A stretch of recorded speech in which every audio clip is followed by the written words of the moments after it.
আমি শহীদ মোহাম্মদ নাইমের বাবা। নাইম রওশনারা ডিগ্রি কলেজের দ্বিতীয় বর্ষের ছাত্র ছিল। নাইম 19শে জুলাই শুক্রবার ছাত্র আন্দোলনের যাত্রাবাড়িতে শহীদ হয়। আমার ছেলে কোনো রাজনৈতিক দলের সাথে সম্পৃক্ত ছিল না। বাস্তবতা এটাই, আমার সংসারে নুন আনতে পান্তা ফুরায়।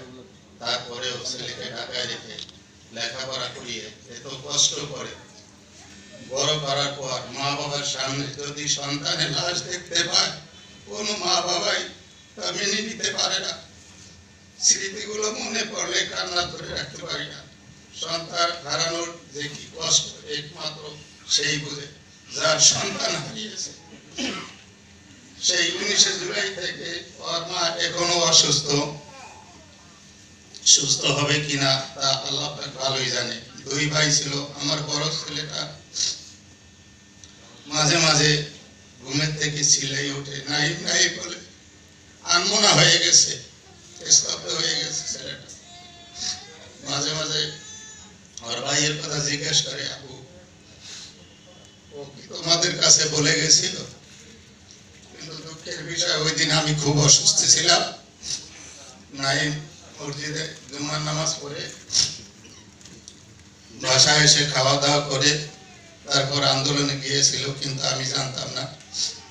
3টার দিকে ওর আম্মু বলে যে ওর নাইম কোথায় গেছে একটু গিয়ে দেখো, কিন্তু আমার হাঁটার মতো কোনো শক্তি ছিল না। তারপর আমি গেটের সামনে গিয়ে দেখি লোকজন দেখি না, পরে রিটার্ন চলে আসছি। একদম যে টোল প্লাজাটা আছে যাত্রাবাড়ি ফ্লাইওভারের ওইখানেই আমার বাসা, 2 মিনিট লাগে যেতে। তারপরে থেকে আমরা খোঁজাখুঁজি করতেছি, খুঁজতে খুঁজতে রাত্র 10টা বাজে। কোথাও কোনো হদিস পাই না, কেউ বলতেও পারে না। আর আমরা ওই এলাকায় নতুন গিয়েছিলাম, যার জন্য আমাদের কেউ চিনেও না। ওটা এরকম খুঁজতে খুঁজতে বিভিন্ন হসপিটালে খুঁজি, আমি, আমার ছেলে এবং আমার ওয়াইফ। এক পর্যায়ে রাত্রা যখন 12:30 বাজে, তখন আমি ভাবলাম যে আমি থানায় গিয়ে দেখি। যাত্রাবাড়ি থানার সামনে গেলাম, ওখানে র্যাব, পুলিশ অনেক বসা। এক র্যাবের কাছে আমি জিজ্ঞাসা করলাম, তারা চেয়ার পেতে বসে আছে। তারা বলল যে আপনার ছেলে ছাড়ছেন কেন? কথাটা শুনে আমার অনেক কষ্ট লাগছে, কিন্তু যদিও কিছু বলার নাই তাদের, প্রশাসনের লোক। তারপরে আমি থানার দিকে যাই, যখন থানার গেটে ঢোকা দেই তখন আমাকে নিষেধ করে পুলিশজন, 3-4 জন পুলিশ হাত বাড়াই দেয় যে আপনি থানায় যাবেন না। কি আপনার কি কাজ?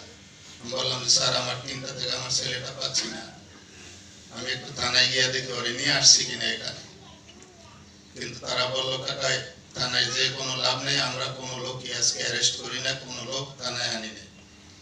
তারপর আমি আবার ওখান থেকে বের হয়ে গিয়ে আবার খোঁজাখুঁজি করি বিভিন্ন জায়গায়, বিভিন্ন রোডে, না পেয়ে শেষ মুহূর্তে 12টার সময় কারফিউ শুরু হয়। আমি রাত্র 2:30টার সময় বাসায় যাই।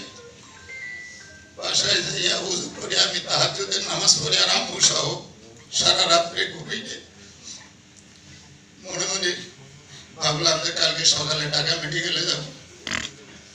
ঢাকা মেডিকেলে এলাম সকালে, ফজরের আগেই আমি নামাজ পড়ে একেবারে গেছি। যাই ওখানে কোনো লোকজন দেখি না, 2-1 জন লোক। পরে আমি তথ্য কেন্দ্রে গেলাম, একটা ছেলে বসা, অল্প বয়সী, 20-22 বছর হবে। তাকে জিজ্ঞাসা করলাম যে স্যার, আজকে যে নিহত বা আহত হয়েছে সেগুলো কোন ওয়ার্ডে রাখছে? উনি বললো যে আমরা তা বলতে পারবো না, কালকে এত পরিমাণ আহত এবং নিহত লোক আসছে যা আমরা কোনো লিস্ট করতে পারি নাই। তখন আমি আরো হতাশায় ভুগতেছি।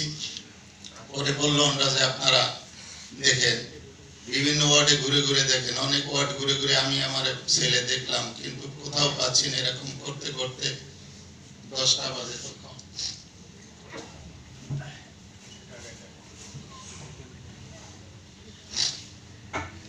তারপরে আমার মনে মনে ভাবলাম যে তাহলে কি করা যায়। আবারও তথ্য কেন্দ্রে গেলাম। তথ্য কেন্দ্রে গিয়ে বললাম, ভাই আপনি কিছু মনে করেন না? তখন ওই ছেলে বলল যে না কাকা, কিছু মনে করি না। আমি বুঝতে পেরেছি যে আপনার ছেলে হারানো কি ব্যথা। আপনি যান নতুন বিল্ডিং এ যান। নতুন বিল্ডিং গেলাম, সেখানেও যেয়ে দেখি না আপনি।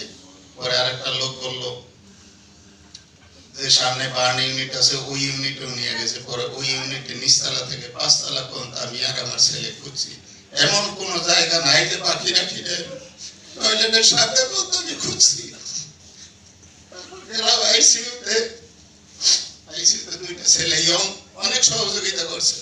ওরা দেখে নিয়ে গেল, আসেন কাকা দেখেন, সবার মুখ ঢাকা, চান যায় আর আসে দেখা যাইতেছে। পরে মুখে কাপড় জায়গায় জায়গায় দেখলাম নাই ওখানে। তারপর নেমে আসি ওখান থেকে। তারপর আমি মর্গে যাই, মর্গে যাই খুঁজে বের করি মর্গে কোন জায়গায়, কে মর্গের দায়িত্বে। দেখি একটা লোক, তার আমি বললাম যে এখানে মর্গের চাবিটা কার কাছে, আমি একটু মর্গে দেখবো, আমার ছেলে পাচ্ছি না। একটা লোক আগাই আসলো, বললো কাকা কি হয়েছে? আমি বললাম যে এই ঘটনা। তারপর বললে চাবি আমার কাছে। আমি বললাম যে আমার একটু মর্গেটা দেখাবেন, আমি একটু দেখবো। উনি বললো ওয়েট করেন। আমার মতো অনেক লোকই ওনার পিছে পিছে ঘুরতেছে, কিন্তু উনি তালা খুলতেছে না। পরে আমি অনেক রিকোয়েস্টেড করার পরে উনি আমাকে নিয়ে গেল, নিয়ে বললো আসেন এখানে, তালা খুলে দিল। আমি ঢুকতেছি, তখন আমার ছেলেরে বললাম যে বাবা তুমি বাহিরে থাকো, তুমি ভয় পাবে। আমার ছেলে বললো না বাবা আমি তোমার সাথেই থাকবো। তারপর যে রুমে ঢুকলাম, মর্গের 40 থেকে 45টা লাশ সেখানে পড়া। আমি খুঁজতেছি এবং কান্না করতেছি, এই লাশের সাথে হয়তো আমার ছেলেও আছে, কিন্তু দুর্ভাগ্য ওই রুমে নাই। তখন আমি বের হয়ে বললাম যে না ভাইয়া এখানে তো নেই। পরে তালা মারলো, ওই রুমটা আবার অন্য আরেকটা রুম খুলে দিল, ওখানেও প্রায় 40টা লাশ, সবগুলো এরকম মুখ জায়গায় জায়গায় আমি দেখলাম, দেখি এখানেও নাই। তারপর আমি জিজ্ঞেস করলাম ভাই আর কোথাও আছে কিনা? ওই লোক বললো যে না আর কোথাও নাই, আমরা গতদিন 11টা থেকে আজকে 11টা পর্যন্ত যত লাশ আসবে সেটা আমরা এখানেই রাখি, এবং 11টার পরে আমরা গুম রুমে দিয়ে যাই, রুমে। এখন আমি ভাবলাম যে আমার ছেলে হয়তো মারা যায় না, নিশ্চয়ই জীবিত আছে। কিন্তু এক পর্যায়ে আমার বাসা থেকে খবর আসে, আমার বাড়িওয়ালা বলে যে নাইমের খবর পাওয়া গেছে। তখন আমি বললাম কোথায় পাওয়া গেছে? বলছে নাইম মারা গেছে। তখন আমি কাঁদায় ভেঙে পড়ি।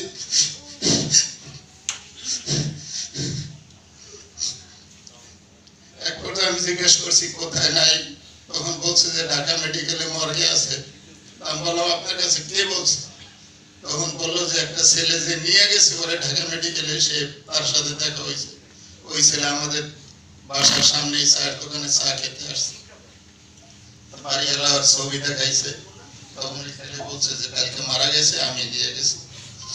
আমি বললাম ওই ছেলেটাকে নিয়ে আপনি একটু মেডিকেলে আসেন। এর ভিতরে ছেলে যাওয়ার আগে আমি আবার দৌড়ে সেই মর্গে সেই লোকের কাছে গেছি, গিয়ে জিজ্ঞাসা করছি যে ভাই আপনি বললেন যে আর কোনো লাশ নাই, আমার ছেলে তো মারা গেছে, ঢাকা মেডিকেলেই আছে, আপনি কি আমাকে সব লাশ দেখান না? তখন সে বললো যে 2টা লাশ বাকি আছে। আমি বললাম যে তাহলে 2টা আমাকে কেন দেখালেন না? তখন উনি বলতেছে আপনি কি ফ্রিজ দেখছেন? আমি বললাম যে না ফ্রিজ তো আপনি দেখেন না আমাকে। পাশেই ওর ফ্রিজের রুম ছিল, রুম খুলে দিল যে দেখেন এখানে আছে কিনা। দেখি রুমের ওখানে 4-5টা লাশ পড়া এবং 3টা ফ্রিজ। প্রথম ফ্রিজটা যখন খুললো ডোরা একটার পর একটা খুলতেছে, দেখাইতেছে, আমি মুখে থেকে কাপড় সরাই সরাই দেখতেছি না, দেখি না। প্রথমটা দেখলাম, দ্বিতীয়টা দেখলাম, তৃতীয়টা যখন দেখলাম নিচে দেখে আমার ছেলের পরনের শর্ট প্যান্ট ছিল এবং ব্লু কালারের গেঞ্জি ছিল। তখন শর্ট প্যান্ট থেকে আমার সন্দেহ হলো, আমি বললাম যে মুখ সরা। যখন মুখ দেখাইলো তখন দেখি যে আমার ছেলের লাশ। তখন আমি চিল্লানি দিয়ে বেহুশ হয়ে পড়ে যায়, আমার মোবাইল টোবাইল হাতে থেকে ছিটা পড়ে যায়। ওখানে লোকজন আমাকে ধরে বাহিরে নিয়ে আসে। কিছুক্ষণ পর আমার যখন হুশ হয় তখন আমার ছেলেকে ফোন দেয় এবং ওর আম্মু এসে পড়ছে। তখন ওই মুহূর্তে তখন তো সবাই এসে কান্নাকাটি হাজারি করতেছি আমরা। তারপরে আমার ভাইয়ের কাছে বললাম যে ওকে বাড়িতে নিয়ে যাবো।